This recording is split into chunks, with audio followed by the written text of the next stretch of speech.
జై శ్రీరామ్. ఋషి ఉంటే మనుషులు ఋషులు అవుతారని విన్నాం మేము. కాబట్టి ఛత్రపతి ధర్మ రక్షణ సేన అధ్యక్షుడు శ్రీమాన్ కర్ర వేణుగోపాల్ గారి ఆధ్వర్యంలో యువకుడు అన్నమాట చక్కటి కార్యక్రమం ఆ డ్రగ్స్ ని అంత నిషేధించాలని ఒక ఉద్దేశంతో ఈరోజు కార్యక్రమం పెట్టడం జరిగింది. కంటికి, వంటికి, పంటికి ఈ మూడిటికి శక్తి ఉన్నప్పుడే మనిషి ఏదైనా సాధించగలుగుతాడు. కాబట్టి ఆ యవ్వనం అనేది భారతదేశం అంటే ప్రపంచంలో యువకులు ఎక్కువగా ఉన్న దేశం భారతదేశం. అందుకే మనల్ని భారతీయులు అన్నారు. భారత అంటే అంటే ప్రకాశం అన్నమాట.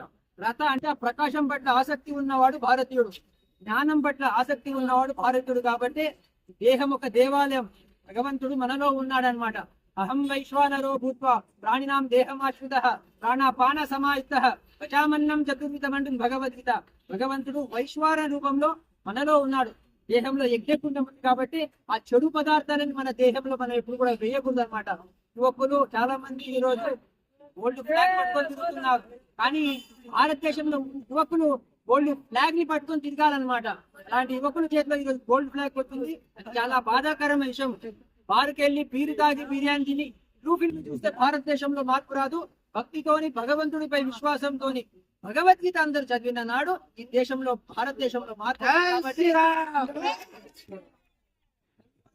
గుడి భారతీయులకు ఇంపార్టెంట్. కాబట్టి దేశంలో మార్పు రావాలంటే ఇంట్లో నుంచే ప్రారంభించాలి. ఆ తల్లి ఆ జ్ఞానాన్ని అందించాలి. ఆ పిల్లలకు ఆ భగవద్గీతను అందిస్తే ఇలాంటి చెడు వైపు ఆ పిల్లలు వెళ్ళరు. కాబట్టి మందు తాగొద్దు అనుకున్నా ముందు సీట్ లో కూర్చొని చదువుతున్న విద్యార్థులని అభినందించాలన్నమాట.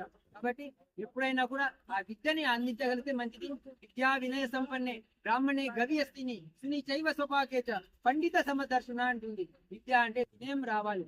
అందరినీ మనవాళ్లుగా భావిస్తూ భారతీయ జ్ఞానాన్ని సంపాదించాలి. అన్నం పెడితే అరిగిపోతుందంట, చీర ఇస్తే చినిగిపోతుందంట, జ్ఞానం ఇస్తే పెరిగిపోతుంది. ఆ జ్ఞానాన్ని సంపాదించాలి. జ్ఞానం మనసుని శుద్ధి చేస్తుంది, సేవ కర్మని శుద్ధి చేస్తుంది, ప్రేమ హృదయాన్ని శుద్ధి చేస్తుంది. కాబట్టి యువకులందరూ కూడా కొంచెం స్పీడ్ తగ్గించి కొంచెం సీడ్ గురించి ఆలోచిస్తే మంచిది అనమాట.